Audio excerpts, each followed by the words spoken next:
y'all? I have a new video, a little bit different than what I usually talk about, but some people in my life have been wanting, ask me questions. Let me start off with, this is not financial advice. I'm not a professional financial advisor. I'm just a regular guy who likes to invest. Also, I want to say I don't have any one-on-ones. I'm not a mentor. I don't sell any courses. I just want to show people who have any financial goals into the new year.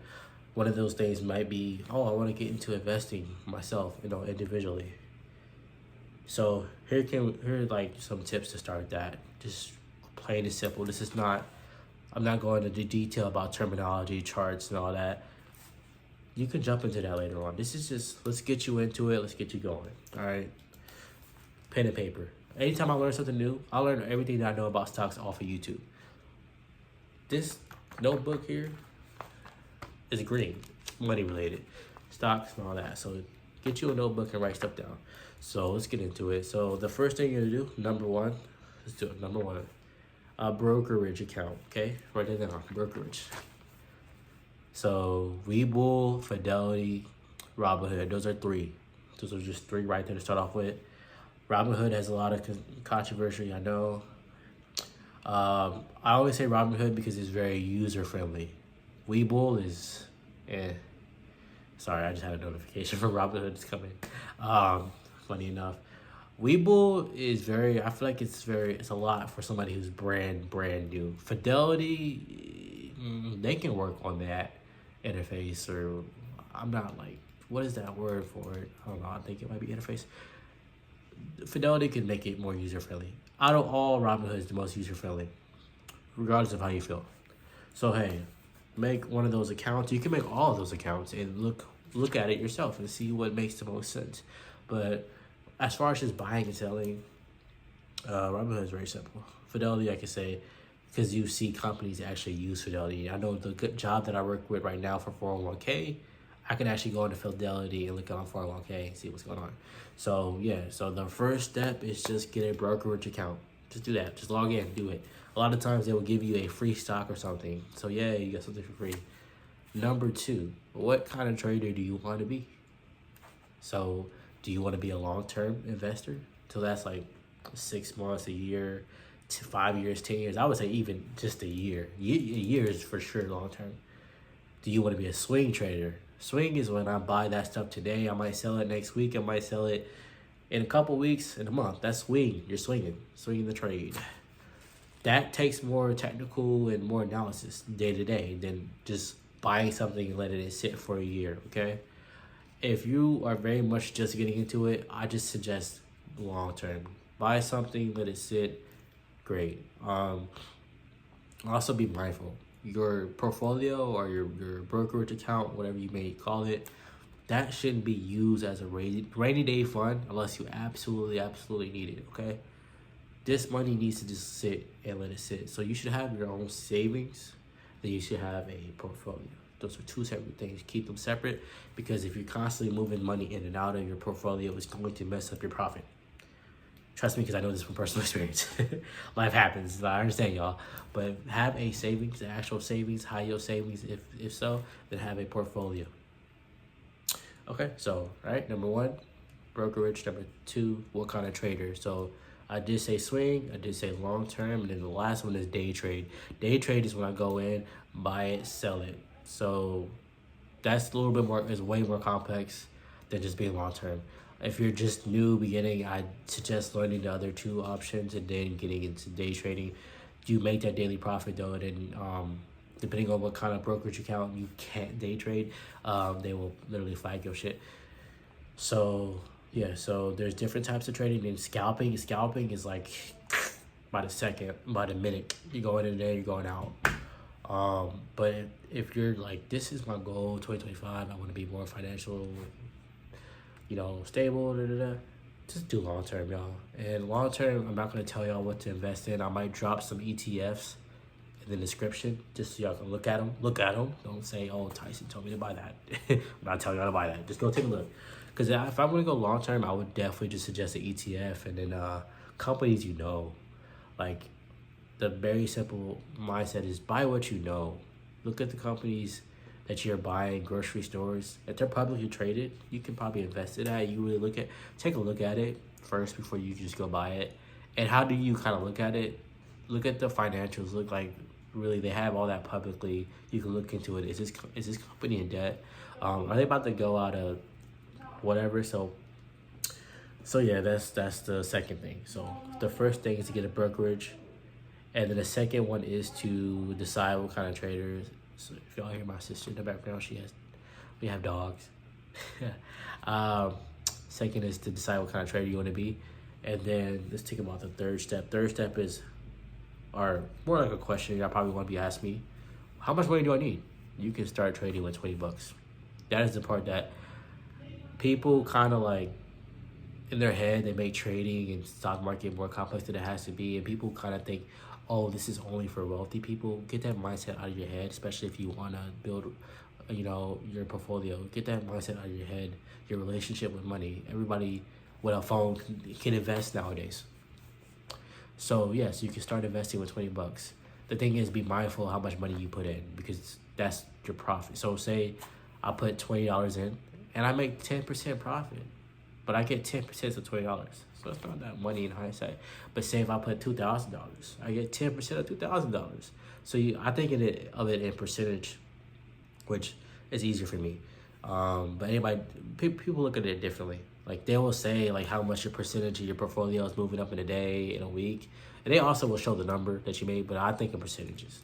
So if I put $20 in today and then let it sit for a year, it will grow. Yeah, but $1,000 growing in a year probably would be like more helpful. So you can start with $20, but like take a chunk of your paycheck if you're able to. So that's the main point, is if you're able to do this, you can do it. So take like $5, $10. It will add up over time, and that's more profit for you over time. It's just a process if you're long-term trading. So honestly, this whole video is probably more towards people who want to just get in and start long-term trading versus day trading. This is because there's so much more complexity in the terminology. So the only thing you really need to know right now is a stock, buy and sell, and then also shares, understanding what a share is. So you have the stock market, you go into the stock and you can buy shares. So typically if you're investing, you want to buy more than one share, unless one share is like $500. That's a lot of money. So if I'm investing with $100, I want to find something with shares that are less than $100 so I can buy multiple shares. Or I can find a great ETF or a big company with high ass shares but get a fractional share, because I know the profit is going to still come regardless. But think about it, if you're buying a fractional share, you're getting fractional of that profit. It's more math. So I kind of just stick to the buying whole shares. So, but long-term investing, buy what you know, look into ETFs. I'll drop some ETFs down below that I would think worth getting into. Maybe some companies, maybe. Like again, I'm not a financial advisor, but I might drop some below just to help y'all out. So yeah, so 1, 2, 3. I'm over here taking notes with y'all too. Brokerage account. Number 2, what kind of trader you want to be. Number 3, how much money you need. You can start as little as $20. And number 4, just be mindful of the scammers. You don't really have to. There's like mentors and all that stuff. I tell you, in all my years of trading and do what I do, I don't really do that stuff. I don't pay nobody to learn this. Everything you need down to the terminology and how to read charts is going to be on YouTube.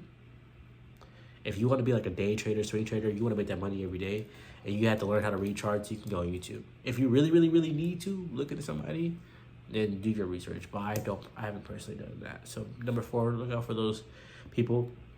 Do that.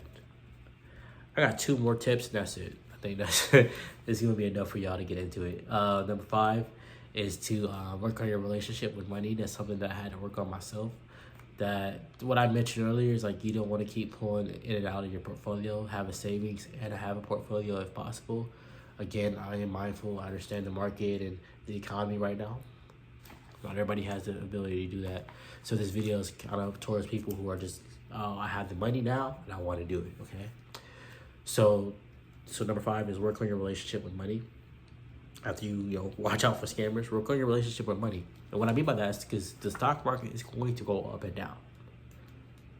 The point is it's going to be going up and down, but the chart should be trending up, right? So it's going to dip. So a good market to be in is something that's gonna, like a good stock or ETF. You're gonna see those dips, but it's still trending up over years, over months. It's still trending up. But if you have a good relationship with money, when that stuff dips, it should not give you a heart attack. That's what I mean, a good relationship with money. Right, so that was number 5. All right, and you know, it's a lot of psychology. It's a lot of reading books. It's a lot of like manifestations. You know, I be like meditating and shit. So I don't know if y'all into that, but I be meditating, listening to good affirmations around money. So that's really bossed up my mindset. Because mind you, if you know me, I've been into this stuff since 2018. Like I actually used to make videos about it. I kind of got discouraged.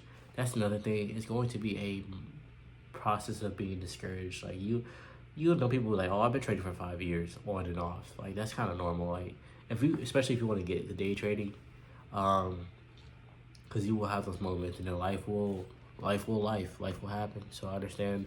So I tell y'all like not to pull the money out, but I understand life will happen. So that can also draw back your journey. But hey, you know, things happen. As long as you're moving forward, you'll get back on your feet. And I think the last rule is also around mindset. Number 6 is surround yourself with people, and don't get discouraged. Like surround yourself with people who have the similar mindset, and also don't get discouraged, because people are going to be like discourage you from the market. They're like, oh, it's not real, it's not, it's fake, it's a scam. And they personally have never traded anything in their life. They haven't looked at a chart in their life. That's because, you know, people, back to what I was saying earlier, people don't believe this stuff is accessible. They think the rich and wealthy are the only people who can actually invest and buy stuff. Granted, that's usually how society set things up, but it's like that. You can buy it. You can go and buy stuff now. It's all on our phone. Back in the day, yes, people had to go through Wall Street and have a broker and all that stuff. But nowadays, it is on your phone. You can do it. That's number 6, is your mindset. People will say funny things and be smart asses and it's whatever. Great. But your portfolio is building. That's all that matters. Get your money together. Let that shit build.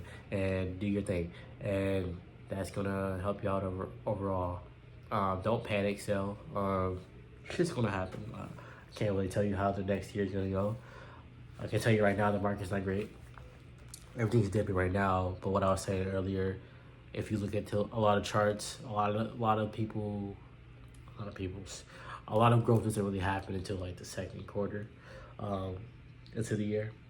So I guess like everything's like on discount right now. If you look at it like that, everything red, but that means everything's lower.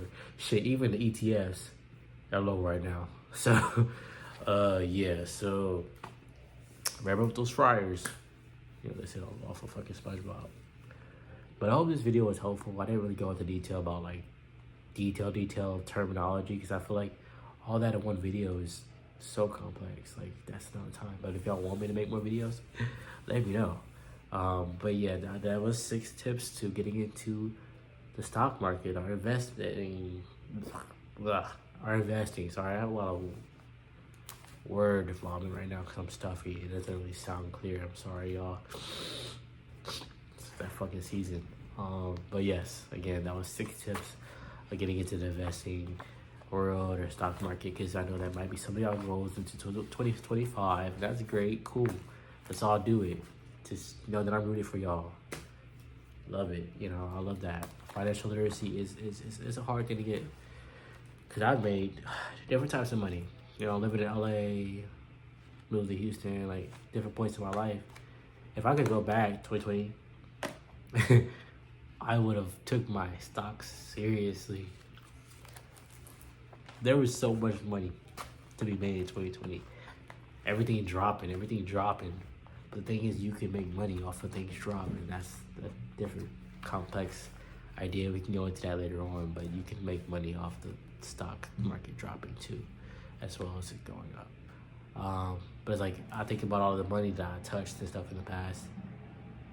Being like, this is my early 20s, mid 20s. So if you're older than me, you know, early 20s, mid 20s, it's a different mindset. I would have been way more. My portfolio would be crazy right now.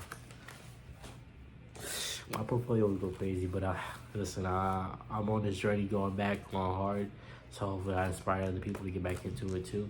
But yeah, thank y'all for tuning in and have a good rest of your day. And if I don't see y'all again, Happy New Year. And I wish y'all a very prosperous New Year and a lot of abundance. Have a great day.